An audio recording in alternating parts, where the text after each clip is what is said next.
Again, para sa ating pong pagpapatuloy at pang-63 ng mensahe sa ating pong Some of the Great Questions in the Bible series, dito nga sa ating paumagang pananambahan.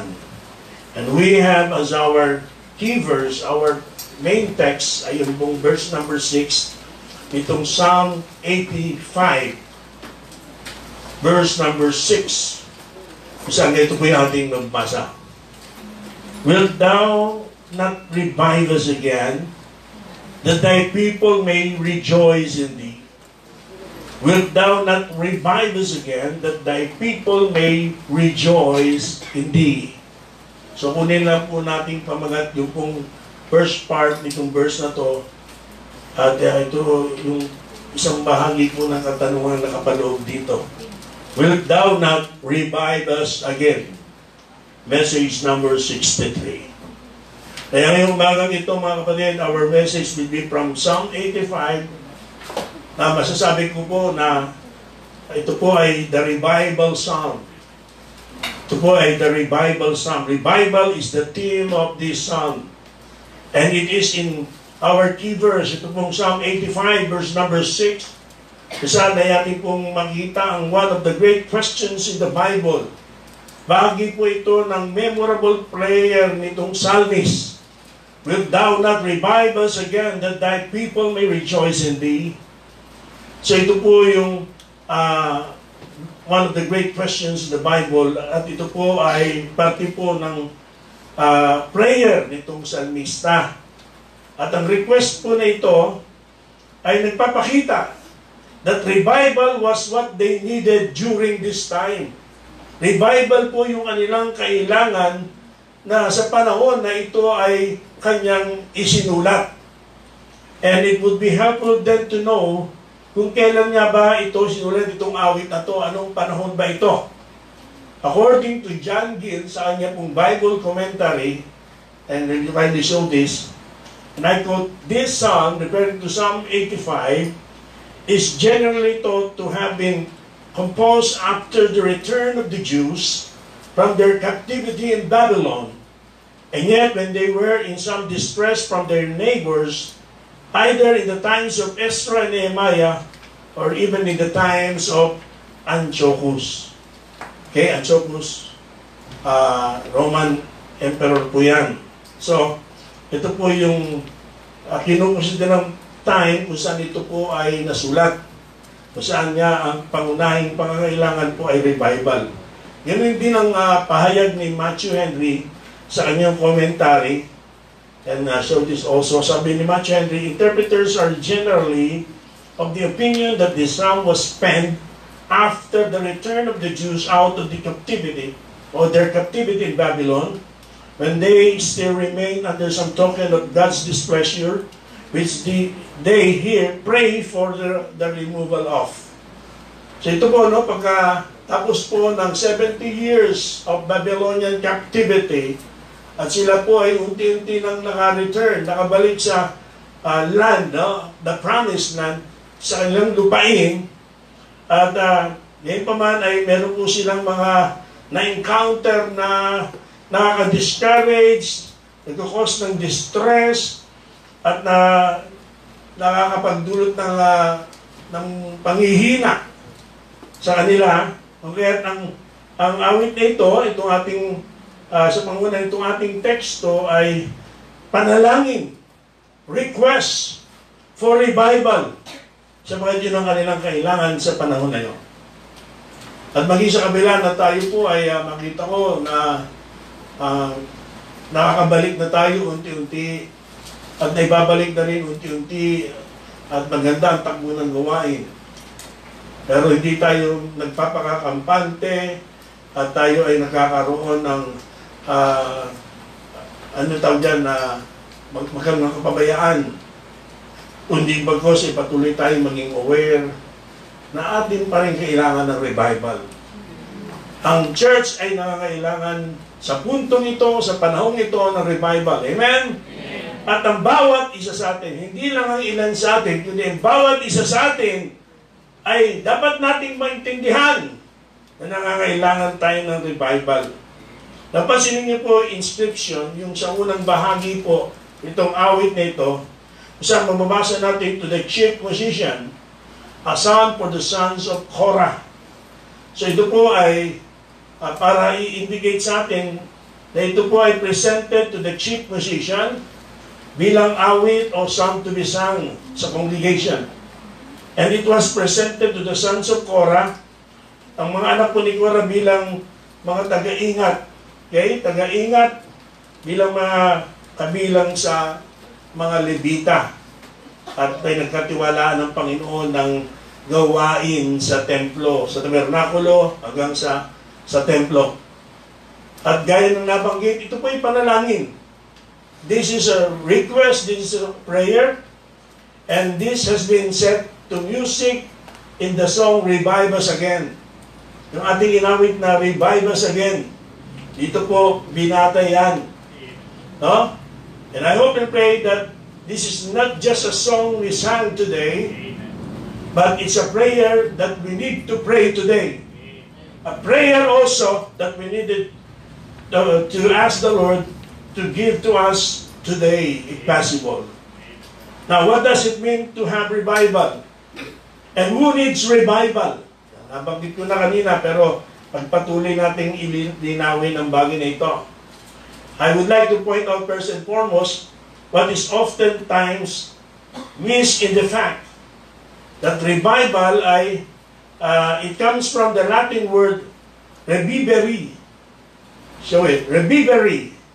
Okay? At yung pong word na re, it means back, and vivere, it means to live or life. So yung pong revivere, isang Japuhango yung English word na revival, the word means back to life. So obviously, before a person can be revived, they must have first been revived or alive to begin with.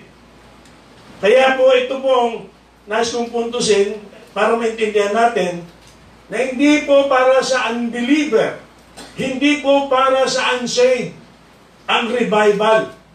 Okay?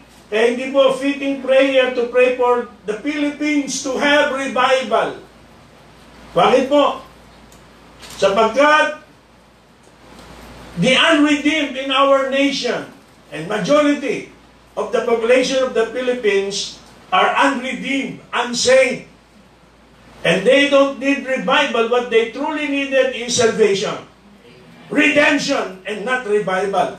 Regeneration and not revival. Kaya kung meron yung ating bisita at sino pa man narito, yun ang kailangan mo, kaligtasan. Ha?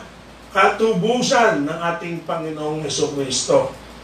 Ang revival po ay para sa mga ligtas na. Ang revival po ay para sa mga natubos na. Eh, ba't kailangan ng revival? No? It is the church that needs revival. God's people are the revival people. Why?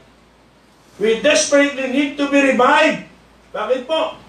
Bagamat tayo mga Kristiyano, through faith in Jesus Christ, have been raised from the dead, and we've been given eternal, abundant life, sad to say, sometimes we turn away from the Lord. And we lose that spiritual vibrancy. No? Kahit nag-church, pero wala naman talaga yung spiritual vibrancy. Wala yung spiritual joy. No? Para na masabi mo, nag-church. Aantok-antok, tatamad-tamad.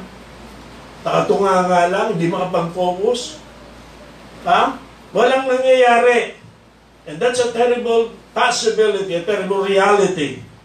Kaya nga sabi ni isa, no, may nagsabi nito that our church services start at 11 o'clock sharp, sabi nila gano'n, and end at 12 o'clock dull. Ha? English yan eh. Sabi, nung nag-umpisa ka, sharp ka, pero pagtapos na ng service, wala na. Wala nang lakas, wala nang saya, wala nang wala nang sigla. Walang kabuhay-buhay. Hindi nawawala yung ating kaligtasan. Praise God for that. Amen. But we can lose the joy of our salvation. We can lose the power and the overflowing blessing that the Lord has given to us when we got saved. Because we are saved. Kaya nga po, kailangan yung revival para bumalik yung joy, yung vibrant, spiritual vibrant, yung power, yung overflowing blessing na talagang dapat sa atin bilang mga Kristiyano. And when we study the subject of revival, naintindihan po natin, makita po natin that the revival is more than an Old Testament concept.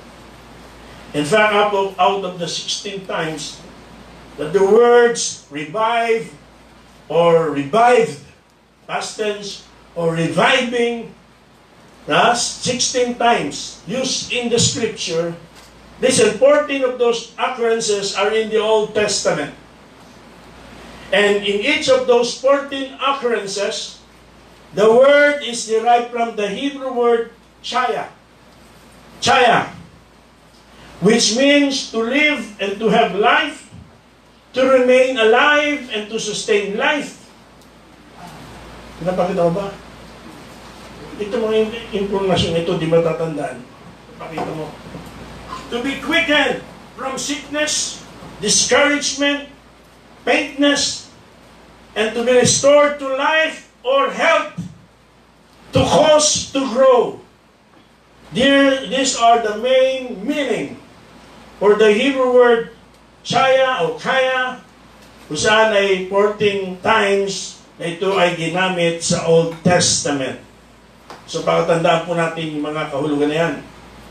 At dito po, as we think about this thing of revival, we might need to consider also some of the scenes of revival in the Word of God. Una, sa Genesis 45:27, tingnan niyo po sa Bible niyo, hindi po mahirap hanapin yan. Genesis 45 verse 27, nakita po natin yung heartbroken na si Jacob, where he experienced revival. No? Ang sabi nito, and they told him all the words of Joseph. Remember, no? Akala niya, patay na si Joseph. His heart broken. But eventually, discover niya ng mga anak niya, nabuhay pa si Joseph, and they told him all the words of Joseph which he had said unto them. And when he saw the wagons which Joseph had sent to carry him, take notice, the spirit of Jacob, their father, revived. So this is one of the instances in the Old Testament kung saan a heartbroken person, specifically si Jacob, experienced revival. Now in Judges chapter number 15, verse 19, ito, baka mahirap hanapin ng mga bago, pero hindi kalayuan yan. Judges 15,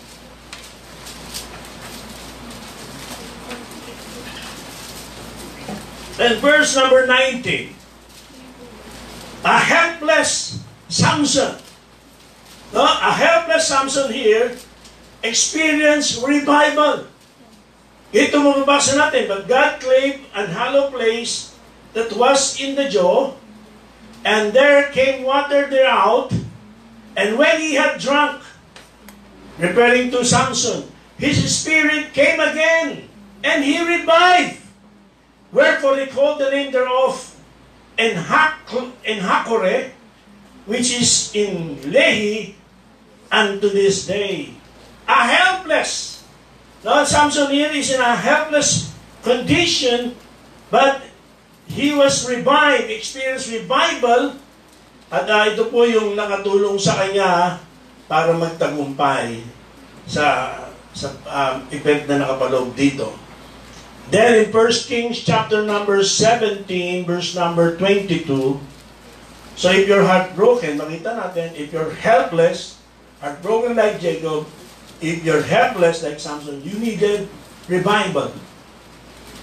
And you can have revival if you're saved, and if we will beg the Lord to send revival this morning, it's a possibility. It could happen. You can have revival. Not only that, no? Ito po, isa pong unfortunate son, a hapless, unfortunate son, also experienced revival in 1 Kings 17:22. And the Lord heard the voice of Elijah, and the soul of the child came into him again, and he revived. He revived. No? Meron pong unfortunate experience, and yet, that's the case where this child needed revival, and by the grace of God, he was revived. And last but not the least example, napakarami, but we just choose some para ipakita yung mga senaryo kung saan mayroong revival to the Word of God, in the Word of God rather, sa Old Testament. In 2 Kings chapter 13 verse 21, dito naman, a hopeless soldier experienced revival. Look at 2 Kings chapter number 13 verse number 21. And it came to pass as they were burying a man, that behold, they spied a band of men, and they cast the man into the sepulchre of Elisha. And when the man was let down and touched the bones of Elijah, he revived and stood up on his feet. Wow, a very hopeless situation, but that did not stop from that did not stop for this hopeless soldier to experience revival. So these are but some of the situation and conditions that needed revival. At ang Bible ay nagpakita na kahit na ganitong sitwasyon, if you're heartbroken, if you're helpless, if you're hapless, if you're hopeless, God can still send revival to you and to our church collectively. Amen. That's why it is on my heart this morning to preach from Psalm 85 and deal with the subject of revival sa panguna po ng ating key verse number 6. Now let's notice in this psalm first of all, in verses 1 to 5, in verses 1 to 5, isa-isayin ulit natin yan, the season of revival. The season of revival. Kailan ba ang panahon para magkaroon ng revival? According to these verses, the season of revival, si verse number 1, is when the Lord magnifies His favor. Ang panahon para magkaroon ng revival ay kapag the Lord magnifies yung kanyang pabor. Look at verse number 1. Lord, Thou hast been favorable unto Thy land. Thou hast brought back the captivity of Jacob. Again, no? Kakatapos lang po nila ng 70 years Babylonian captivity. At sila po yung unti-unti na nakabalik sa lupain. At ito'y sinasabi ng salmista sa verse number 1. At sinasabi that the Lord has been favorable. Favorable. This word favorable means to be pleased with, to satisfy a debt, to be accepted or acceptable, to accomplish, to set affection, to approve and pardon, to delight and enjoy, to take pleasure in, or to reconcile. Pag definition, nibigay mo. So yan po yung ibig sabihin yan. We're very familiar with the word favor. No? Pag pinag-usapan ng favor, we are reminded of grace. The grace of God. Pero sa ibang aspeto, grace is God's unmerited favor. We're talking about here the grace of God. The favor extended to them is not merited by them. It's undeserved in a way. But by the grace of God, they receive favor. They receive favor. Thus the Lord is showing here, mga kapatid, His acceptance of His people as well as His affection toward His people. Despite of their, they did not merit yung favor na to. Despite na sila po ay unworthy of this favor. And yet, the Lord accepted them, and the Lord has shown His affection toward them. The same truth can be said to us, mga kapatid. We don't deserve any favor from the Lord. We got saved solely because of His grace. And grace is unmerited, undeserved favor. And yet, He accepted us to our Lord Jesus Christ. Our Lord Jesus Christ demonstrated His love towards us in that while we were yet sinners, while we were yet undeserving, ungodly, enemies of God, He died for us. Amen. For God so loved the world, that is His affection. Amen. So kailan po ang season of revival? When God magnifies His favor, it is again by God's grace that He grant us revival. Secondly, verse number 2. According to this verse, the season of revival is when the Lord manifests His forgiveness. Manifests His forgiveness. Thou hast forgiven the iniquity of thy people. Thou hast covered all their sin. Selah. Selah. Now take notice the word forgiveness. If favor reminds us of God's grace, forgiveness reminds us of God's mercy. Amen. What is grace? Receiving what we don't deserve. What is mercy? Not receiving what we truly deserve. We truly deserve to be punished. We truly deserve to be condemned. But by the mercy of God, we receive. Okay? We don't receive, rather, what we truly deserve. We don't deserve to be forgiven. Huwag tayong umaktong para obligado ang Diyos na tayo iligtas, na tayo ay patawarin. No. Biyaya at awa lamang ng Panginoon niya. Amen. Not of works which we have done, but according to His mercy, He saved us. Not of works of righteousness, Titus 3:5, which we have done, but according to His mercy, He saved us by the washing of regeneration and renewing of the Holy Ghost. And because of that, sabi ng Romans chapter number 12, ano yan? Therefore, beloved brethren, by the mercies of God, ano yung sabi? 12:1. By the mercies of God, present your body a living sacrifice. Again, the mercies of God. Talking about the mercies of God, tama ba ako? Look at your Bibles. Hindi mo memorize din eh. So sabi niyan, I beseech you therefore, brethren, by the mercies of God. Ano yung kanyang plea? Ano yung kanyang pang-motivate, pang-inspire for believers to present our bodies a living sacrifice, holy and acceptable unto the Lord. This is our reasonable service, and not to be conformed to these words, sabi ng verse number 2, but to be transformed, and not to think highly of ourselves, according to verse number 3. What is the motivation behind that? The mercies of God. Amen. This verse manifests the covering associated with forgiveness.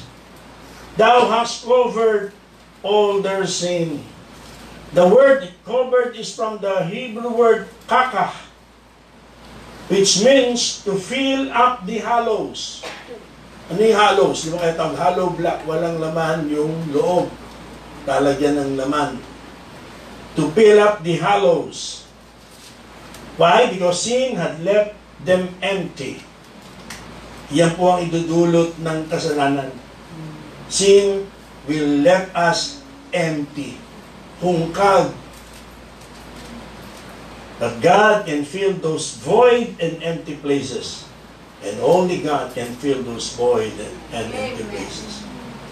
It is, Pascal. Ano pa ni Pascal? Blaise Pascal. Diba? Mathematician yan. Who said that meron tayong God-shaped vacuum in our hearts that only God can fill that empty space. Yung vacuum na yan, yung emptiness na yan, nakala natin mapipil ng mapupuno ng tao sa pera, sa yaman, sa kapangyarihan, sa popularidad, sa layaw, sa pita. Na lahat ng yan, akala ni Solomon, at lahat ng yan, naranasan Solomon at hinahangad ng maraming tao. Pero sabi ni Solomon, walang kabuluhan. Nanatiling empty, walang kabuluhan. He was not satisfied. That emptiness was not filled. Because only God can fill that empty space. If you're not saved, only God can fill that emptiness in your heart. If you're a backslider, only God can fill that emptiness as well in your heart. You see? And praise be to God. Covering is associated with the forgiveness.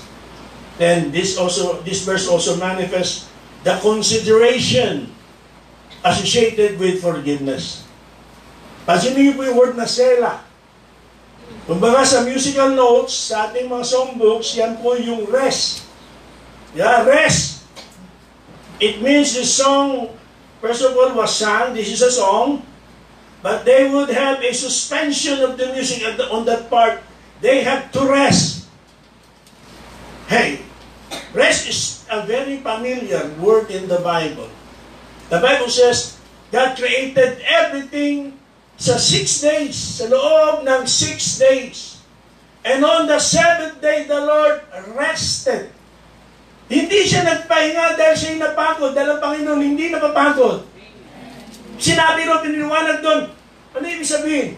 For Him to be able to appreciate what He has done, to appreciate His creation. To appreciate His creation. On our part, and based on this text, we have to take a rest and appreciate the goodness of God. Appreciate what God has done for us. Appreciate what God has done for us. So there would be a pulseful effect allowing the hearer to consider and meditate on what they had just heard. They are recipient of God's grace and recipient of God's mercy. And the Lord, it's a season of revival because the Lord magnifies His favor. He accepted them. His affection was toward them. And it manifests His forgiveness. It is associated with covering. And it must be considered. Now in verses 3 to 5, as we continue with the season of revival, sabi niya, thou hast taken away all thy wrath, thou hast turned thyself from the fierceness of thine anger. Turn us, O God of our salvation, and cause thine anger toward us to cease. Wilt thou be angry with us forever? Wilt thou draw out thine anger to all generations?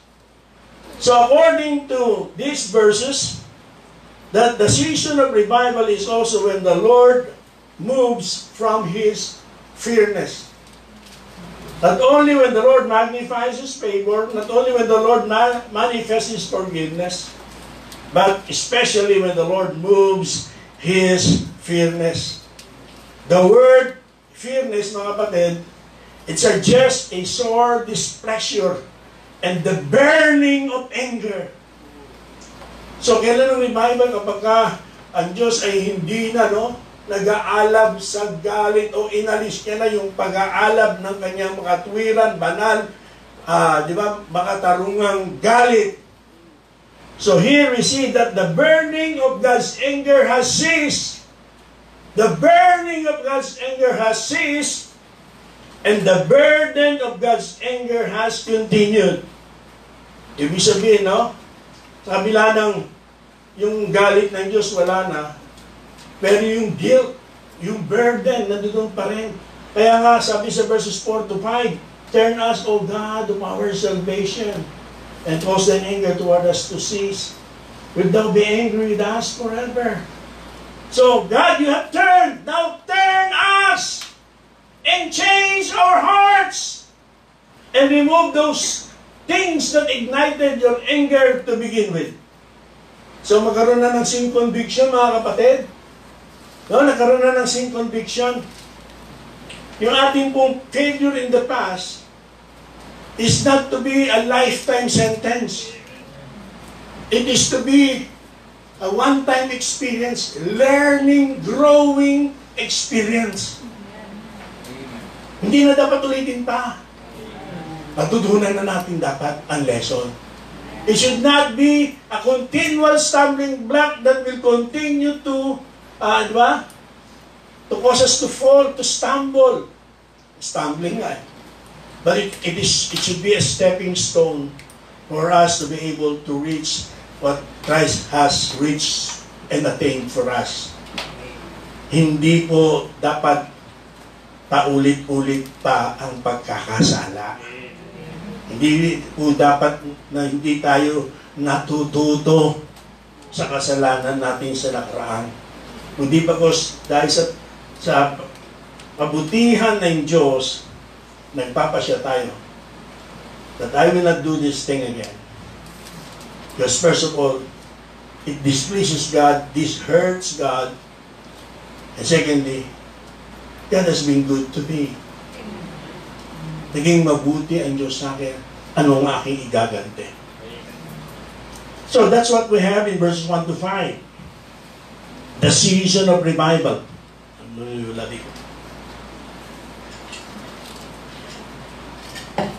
Then, let's move to verse number 6. Yung ating pinaka-key verse. Kung saan nandun yung ating tanong. And this is the source. With this, let's talk about the source of revival. The source of revival. Wilt thou not revive us again that thy people may rejoice in thee? So again, no, pansinin nyo mga kapatid, pakita mo ito. No? This verse reveals a request. It's a request. Okay? A request. Wilt thou not revive us again? It's a prayer, it's a request. Okay? And a relationship is also set forth in the praise. Thy people. So, save yan. No? This is a request. This is not a demand. This is a plea. Okay? This is a prayer. Hindi inutusan ng Diyos. Ito ay namamanig. Ito ay nagmamakaawa. At ito ay tanging sa people. Thy people. May relationship. And the prospect is rejoicing. That thy people may rejoice in thee. Now, hindi basta kasiyahan. Magwawalang kasiyahan. Makamundo, makalaman, makasarili, makasalanang kasiyahan. Rejoice in thee. We're talking about being joyful to God in the things of God, in serving God, in doing the will of God. Amen. Rejoicing because God is your God. Amen. Rejoice in thee. And that is what true revival is all about. Amen. Yung masaya ka sa Panginoon. Amen. Kahit pinag-uusi ka sa bahay. Masaya ka sa Panginoon. Kahit kahit walang laman ng bulsa mo.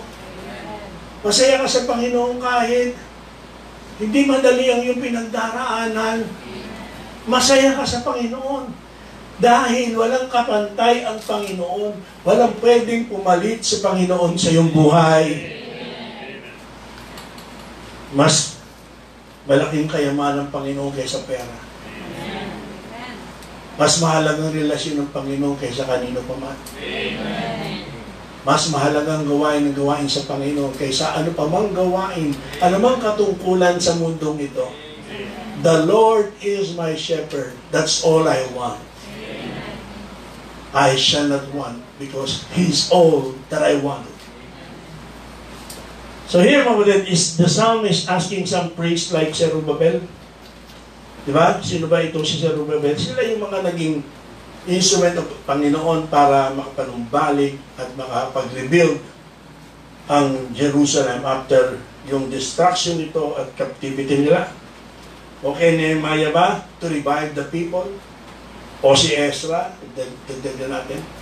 Tandaan natin, mayroong 3 balikbayan batches ang Israel. Hindi boxes, Yun yung balikbayan boxes. batches. And the question is this, kung ito yung background, so the psalmist ba is asking for the priest, Zerubbabel, the prophet, Ezra, okay?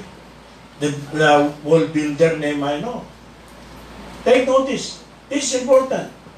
He is asking God to send revival. You know what? It is because only God can send revival. Huwag mo daanin sa paglilingkod mo. Mali yun, no?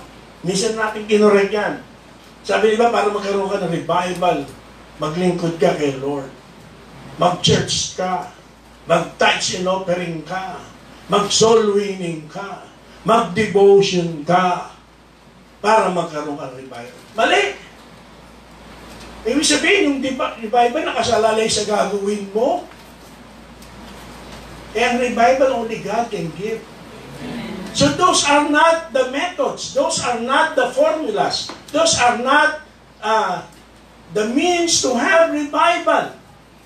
Those are the result. Those are the results, rather. Those are the fruits of revival.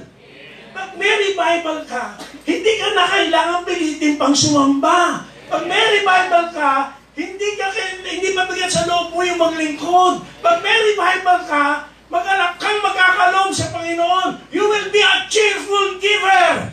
Pag may revival ka, no? Woe is me if I preach not the gospel. I am not ashamed of the gospel of Christ. Dahil may revival ka sa iyong buhay. Resulta yun ng revival. Kung wala sa atin mga bagay na yun, kailangan kang pilitin, tatamad-tamad ka, wala kang kasiyahan, hindi ka nangikapo, hindi ka nagsasolvini. Then let me tell you, kailangan mo ng revival ngayon. Kailangan mo ng revival. And only God can give revival. And God is willing to give revival. That's the good news. Kahit anong gusto natin, kung ayaw ng Diyos, wala tayong magagawa.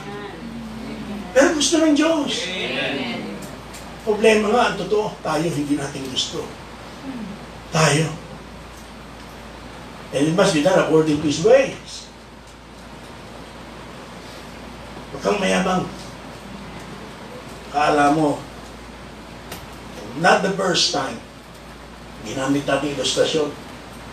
Si Moses, di ba, nung umakyat sa bundok ng Sinai, 40 days and 40 nights na commune siya sa Panginoon. At pagbaba niya, nagniningning yung kanyang mukha. Hindi pwedeng ikaw ay merong talagang encounter with God at yung reflection of God's glory will not be seen on your life. But there's another meaning to that. Since Moses will be a representative of the law, at yung reflection na yun ay mawawala. So the Lord commanded him to put a veil, maglagay ng belo. Para hindi makita ng tao. Na paglipas ng panahon, wala na yung reflection, yung pagniningning, yung liwanag na yun. Pero hindi alam ng tao. Sad to say, may spiritual message yan, aside from the end of the law, nilipas yung kautusan, and we are not under the law, we are under the grace of God. Pero maraming ganyan. Hindi lang face mask, belo. Kaya ka nag-church, belo lang yan. Para di makita na sa loob, wala na yung joy. Sa loob, wala talaga yung conviction, yung commitment. Wala yung kasiyahan sa Panginoon, na-acquire ka, naawit ka, nagkakaloob ka, kunwari, na hindi naman ayon sa kalooban ng Panginoon. Napunta ka sa church, naupo ka dyan, nagpo-post ka, yung ginagawa natin, nakikisingit ka sa devotion. Pero all of it is nothing but a veil para pagtakpan kung anong totoo. Listen, alam ng Diyos ang totoo. Amen. Alam ng Diyos.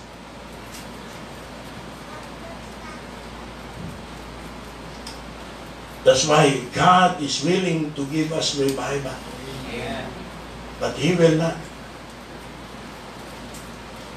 He will not force it to us.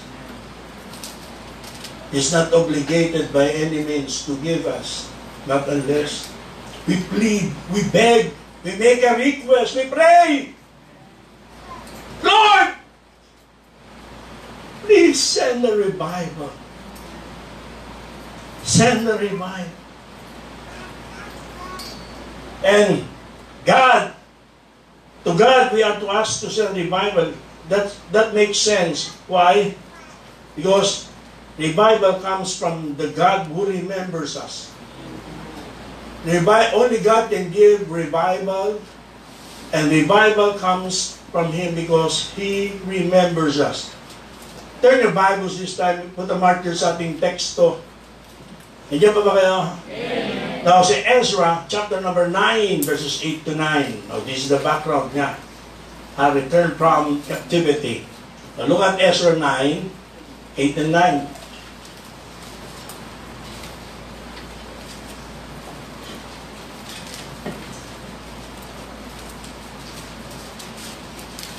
And now, for a little space, grace hath been showed from the Lord our God, to leave us a remnant to escape, and to give us a nail in His place, that our God may lighten our eyes, and give us a little reviving in our bondage. For we were bondmen, yet our God hath not forsaken us in our bondage, but hath extended mercy unto us in the sight of the kings of Persia, to give us a reviving, to set up the house of our God, and to repair the desolations thereof, to give us a wall in Judah and in Jerusalem. God did not forget His people. He had not forsaken His people when they were in captivity. Hindi sila kinalimutan ng Panginoon. It is God who remembers them. The same truth applies to us. It is God who remembers us. No? Iyabang mo, di ka pa nag-church eh. Iyabang mo, pinapabaya. Hindi ka mo nakakalimutan si Lord. Tigilan mo yan. Kilalimutan mo si Lord. Ang totoong hindi nakalimot sa iyo, ang Panginoon. No? Makakalimutan ba ng ina, kanyang anak na pasusuin? Oo. Pero hindi kita kalilimutan. I will never leave you nor forsake you. Yan sabi ng Panginoon. Amen. And praise God for that. Amen. No? Take notice. Yung to give us a nail in His holy place, verse number 8. So, we know that God has remembered because He has fastened us. Para saan ba yung pako? Di ba? Pandikit. Para maintindihan natin, sabi ni Jameson, Posset, and Brown commentary, pinamigay ko na yun, hindi ba ba yung commentary ko dito sa ulay, meron naman yan. Sabi niya ito, and I quote, edifices in ancient times and in eastern countries were much more simple in construction than ours. Nor were they furnished with a variety of accommodation and furniture within of which ours can boast. Hence, one essential requisite was to fix spikes or large pins in the walls on which to hang movables and utensils of common use. And these immense nails were fastened in the walls of the apartment in the process of building and placed in parts which were strong and durable. So, tayo may paku-paku pa rin tayo eh. Pero sa kanila, pag kinoconstruct na yung kanilang building, inilalagay na kagad yung mga spikes na yon, yung mga nails na yon, sa strong part ng construction. At para yung ibang mga gamit nila, doon nila ikakabit, no? Doon nila isasabit. Makita natin, no? Yung iba may mga paku-paku pa, pero iba ito. Ibig sabihin, dito po sa atin, to give us a nail in His holy place.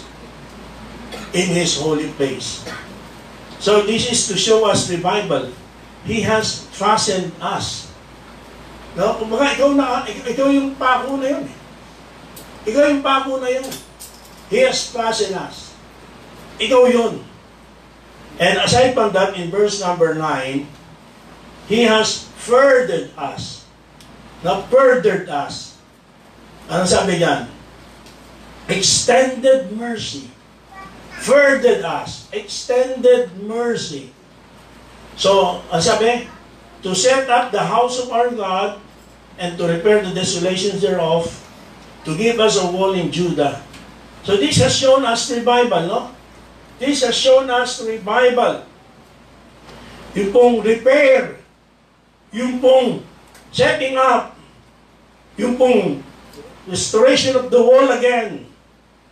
And all of this is because He extended His mercy towards us. And God is the one that did this. We are to ask God. The pastor cannot give revival. You cannot work out for your revival. Produce your own revival. The church cannot give revival. This building has no magical power na pagpasok mo rito meron ka ng revival. No! It is God, and not unless we acknowledge that we needed revival, and we plead, we beg God to send revival. There will be no revival individually and to the church as a whole. So the source of revival is God. Okay? And this makes sense because revival comes from the God who remembers. Another thing, revival also comes from the God who recovers. God who recovers. Turn your Bibles, first of all, sa Hosea 14, verse number 7. He recovers us like the revitalizing of spring. Oh, di ba? That's the wonder of God's creation. Bago mag-snow, may falls, autumn. Oh, na-experience, hindi ko na-experience snow nasa Amerika, pero na-experience ko yung autumn. Pakita mo, nag-iiba kulay ng puno, ang dahon ng puno. Tapos, malalagas yung dahon. Pag tinignan mo yung puno, kung nasa New York kasi ako, nakala sister baby, pumatak na snow. Pagkuha ko ng cellphone para video, wala na snow. Eh, pauwi na ako that week. Nung umuwi na ako, tsaka bumaksak yung snow, ang damot naman. Kaya pag uwi ko rito, punta ako na Star City, nung di pa snow. Para sa snow. Pero pagkatapos ng snow, magugulat ka, no? Kala mo patay na yung puno, kala mo patay na yung halaman. Pwede, mabubuhay pa. Mabubuhay pa. Ganon din po yung revival. May pag-asa pang makarecover. Akala mo wala ng pag-asa? Hindi. God has the power to recover, like the revitalizing of spring. Hosea 14:7, they that dwell under His shadow shall return. They shall revive as the corn and grow as the vine. The scent thereof shall be as the wine of Lebanon. In Habakkuk 3, verse number 2. God recovers us also like the renewing of strength. Renewing of strength. Alam niyo, ewan ko ba, bago pagdating ng Friday, Saturday, parang ang hina-hina ng katawan ko. Kung kailan kailangan naghahanda. Actually, pag makita ko dito, parang hinihingal pa ako. But most, at nga, be the glory. Ngayon, nakakasigaw pa ako. No? Kayo nga, hindi nagsisigaw. You know what? The Word of God can revive. It can renew strength. Iba nga rito, pagod kahapon eh. O kita nyo, natutulog. Hindi, nandito pa ngayon. Amen? Amen. Iba, di naman, wala naman dito, tapos parang pagod na pagod. Saka napagod. Wala ka namang ginagawa. Hindi mo pagod. Hindi naman pagod, walang ginagawa. Now, sabi, Habakkuk 3:2, O Lord, I have heard Thy speech and was afraid. O Lord, revive Thy work in the midst of the years. In the midst of the years, make known in wrath, remember mercy. Revive Thy work. Work speaks of labor. It speaks of working. It requires strength. So when we talk about revive Thy work, it speaks of renewing the strength. Kaya tayo nagpapanimulang lakas uli. Binabawi natin na sayang na panahon. The King's business requires haste, redeeming the time. Magpapabaya ka pa, kailan ka pa maging in person? Kailan ka pa tuloy-tuloy nasasamba? Kailan pa natin ibabalik yung mga dapat ibinabalik ng gawain? You see? So it is God who can recover us, because it is God who remembers us, and revival comes from the God who responds to us. God responds to us. And listen again, He will only respond with the spirit of revival to us if we are humble, if we humble ourselves. He will respond to our humility. Isaiah 57 verse number 15. Tingnan po, Isaiah 57 verse number 15. Sabi yan, for thus saith the high and lofty one that inhabited eternity, whose name is holy.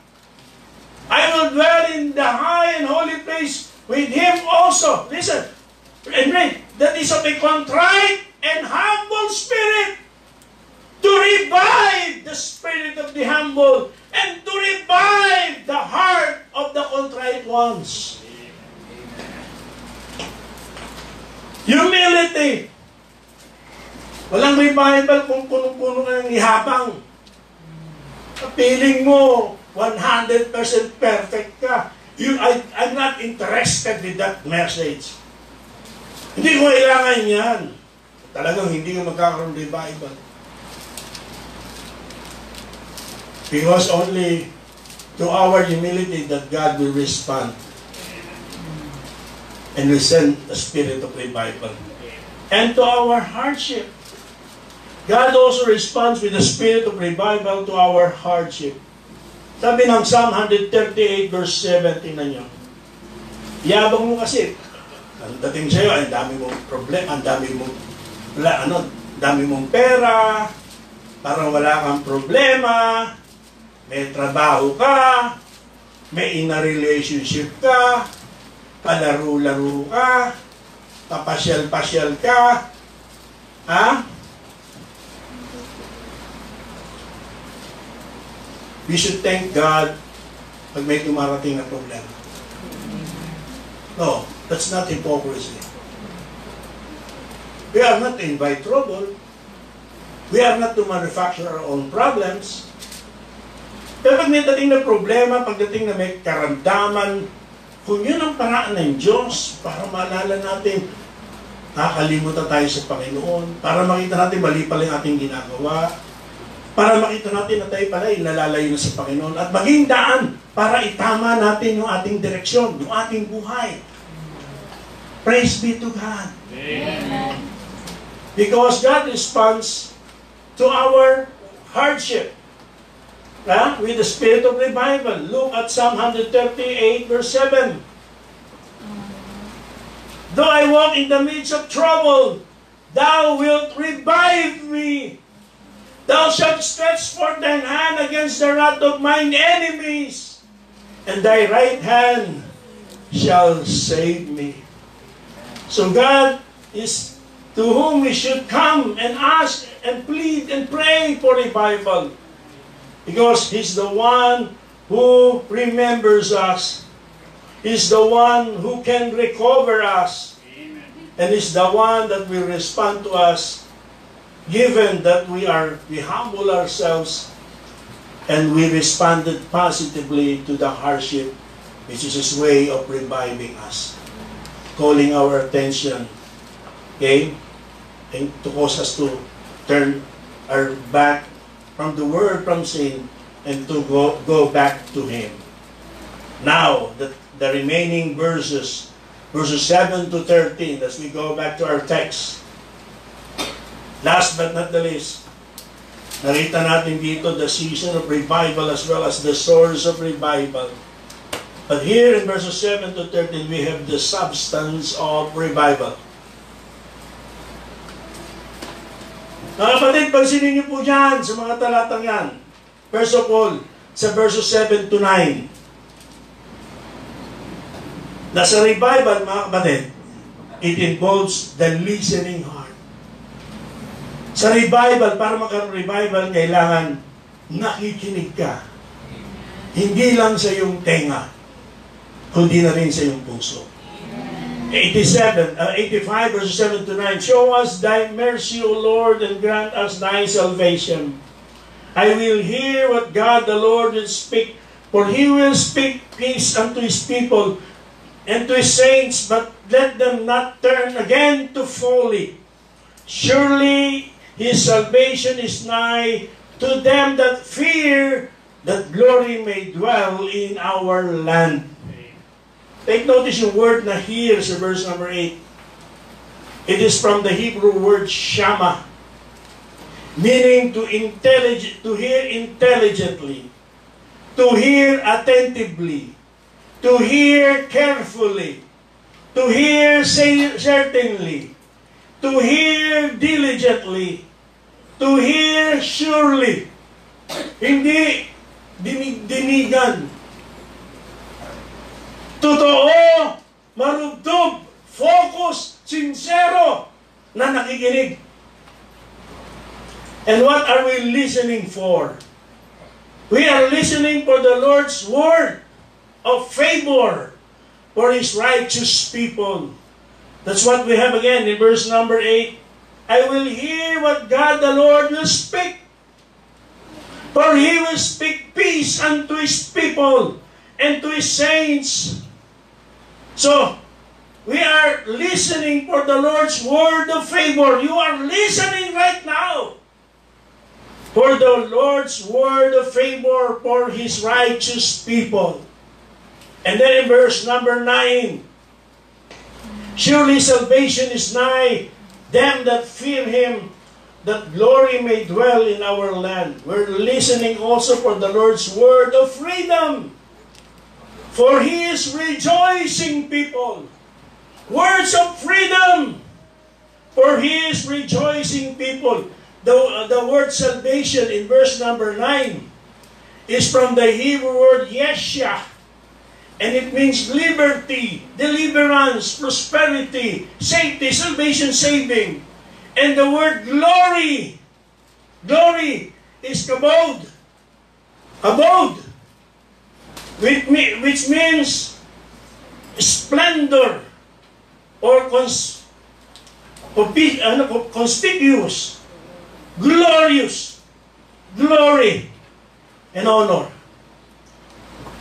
I don't know about you, but as I study this, it's so exciting to hear His word of favor and to hear His word of freedom.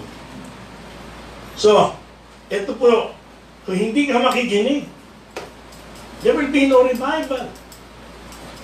There will be no revival. You must listen. And as you listen, you must meditate that on your heart. And that should lead you to make the appropriate condition, to fulfill the appropriate condition to have revival. To fall on your knees and beg God to send revival. The look of heaven. No? Revival involves the look of heaven. That's what we have in verses 10 to 15. It involves the look of heaven. Mercy and truth are met together. Righteousness and peace have kissed each other. Truth shall spring out of the earth, and righteousness shall look down from heaven. Sabi po ni Barnes Notes, no? Shall look down from heaven. Ibig sabihin, shall descend from heaven or shall come from above. Para bagang ulan, and the sun look down from heaven and saw the needs of man. So the original word here rendered look down, sha'aka, means to lay upon or over, then to look forward, then to overhang. And the idea here is that it bent over or leaned toward to look at the necessities of man. Talagang dumungaw pa eh. Dumungaw para tingnan ano yung pangangailangan mo, pangailangan ko, pangailangan ng tao. ang Diyos dumungaw pa para tingnan yung pangangailangan ng tao.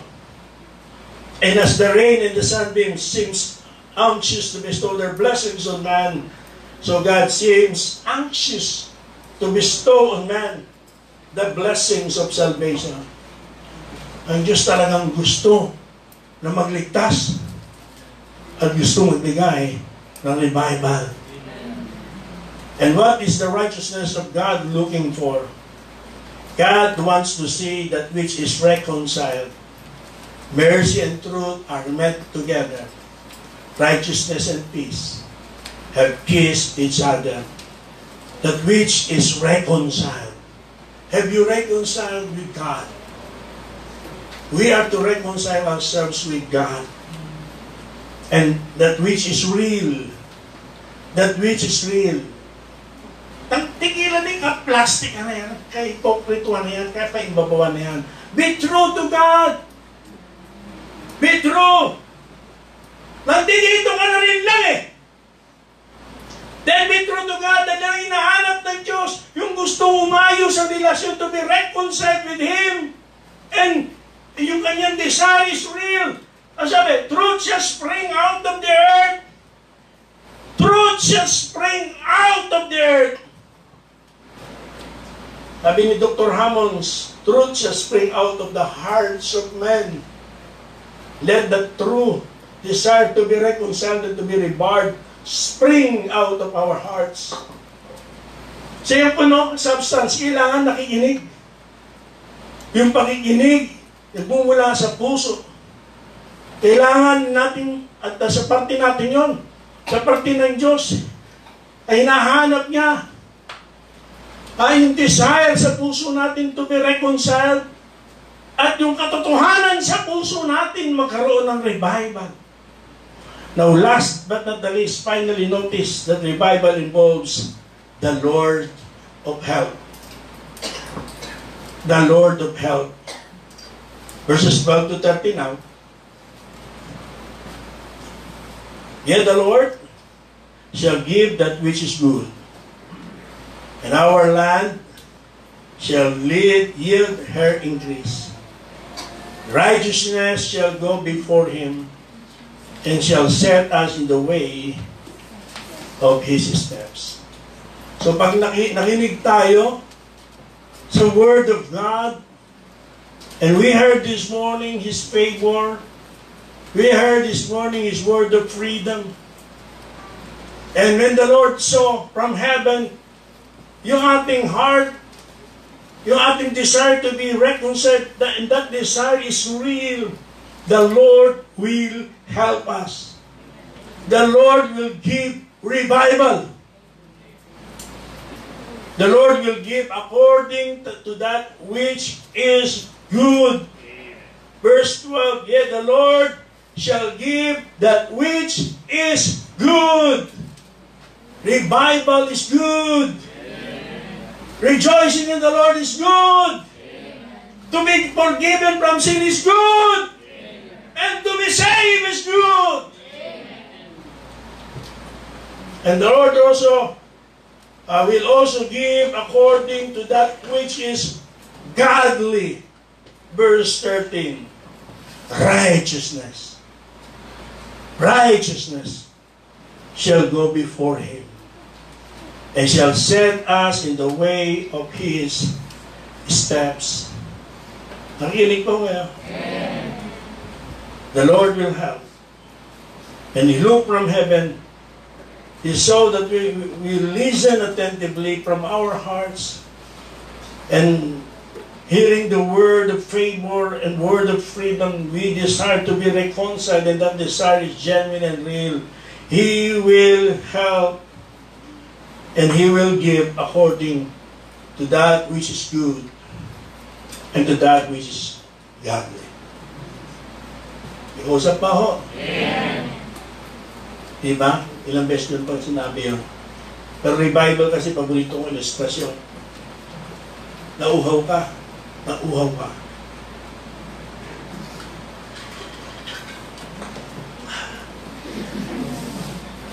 Pero wala kang tubig. Ang init pa naman ngayon, ano? Grabe. Kasi nakakita ko ng painting. Painting. Baso. Ng tubig. May yelo. Di ba, pawis-pawis pa. Napansin mo ba yan? Wala namang butas yung baso, lumalabas yung tubig sa gilid. Ano? Pawis-pawis pa. Nakita ni Yubyo. May nakita ni Yubyo. May unang-una si Yubyo. Ay, niyo kumuha rito, subukan mo lang. Tingin na lang sa picture, di ba? Ginawa ni Yob, sabo lang Yob, ha? Dinilaan niya. Dinilaan niya. Anong tanong? Papapawi ba uhaw niya? Bakit? Post niyo sa Facebook. Bakit? Ano? Drawing. Drawing, Eliza. At wala si Justin, pa-register. Gininaw ka naman, maghinawin ka. Huwag lang matutulog, ha? Gininaw ka. Yung mga gustong tumapat dyan, pero maghinawin naman. So gusto mong magpainit, ang hilig ng mahirap namang papatay mo yung aircon dahil lang sa'yo. Ikaw ba may-ari nito? Pero, di mo pwede magsigara yan. Ano? Ba't may usok yan? Nakita may painting, siga, apoy. May sit-sit pa, may sit-sit. Milipad-lipad pa, tawag namin sa Cavite, alipato. Yung uuling. Ginawa mo, dumikit ka mo. Giniginaw ka eh. Dumikit ka. Ay, salamat. Mawawala ba yung lamig? Sumagot? O kayong drawing, sumagot? Mawawala ba yung lamig? Bakit? Yun, ang problema. Bakit di nakakapawi ng uhaw? Drawing. Bakit di nakakapawi ng lamig? Drawing. Nagutom ka. Matakaw ka pa naman. Tapos nakakita ka ng drawing ng lechon. Parang ang lutong-lutong ng balat. Ang sarap kuruti. Pero okay ka na, madilaan mo lang. Dinilaan mo.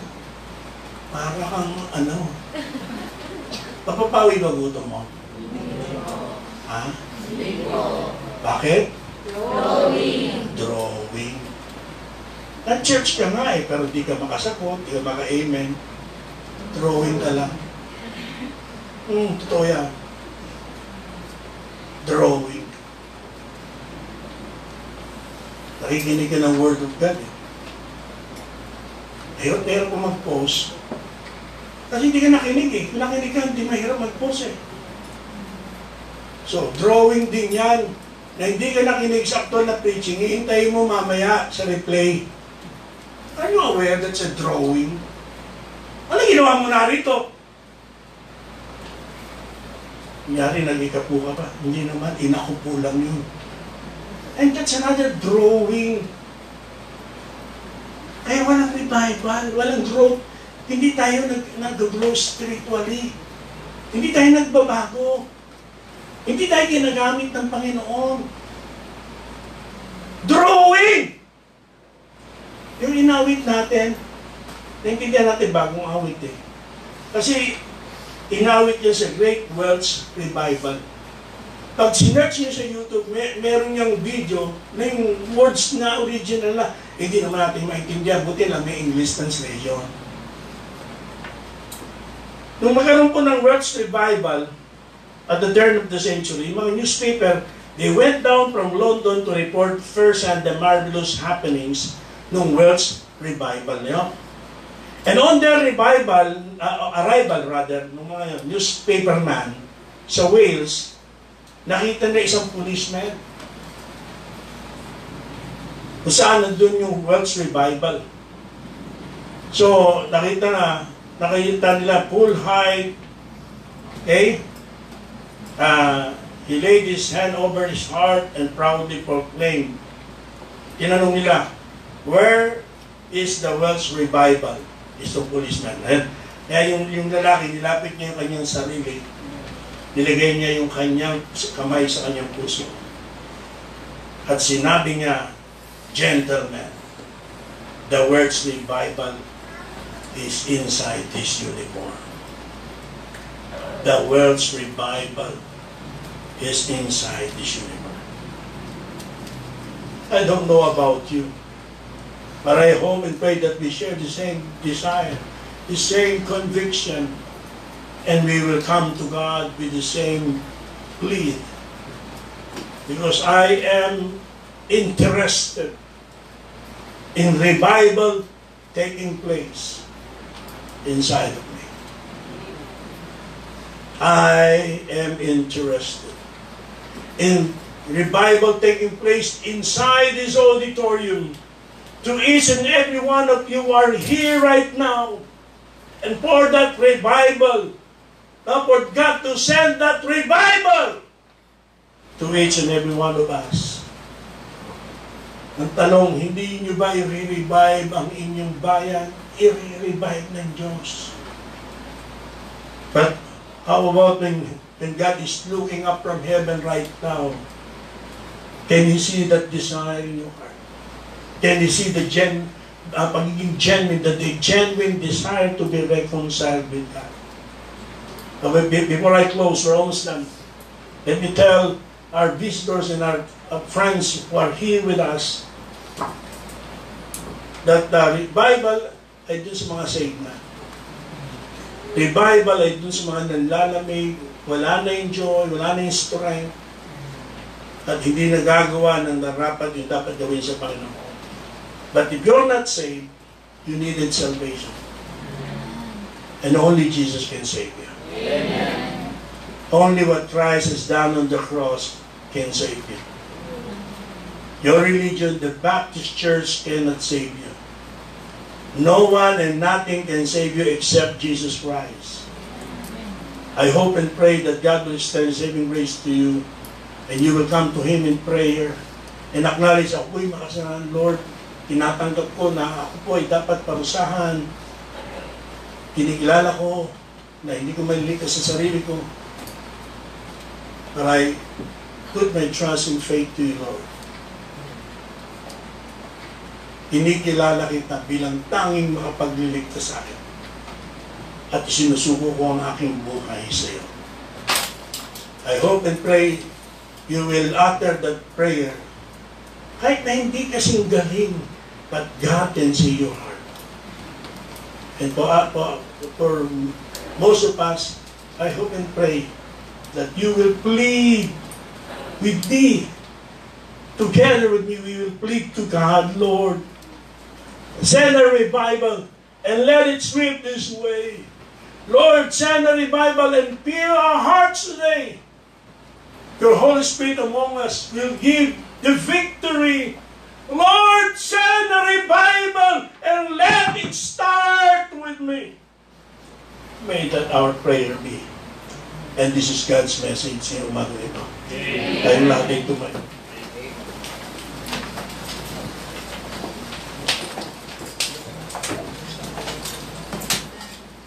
Manami Diyos.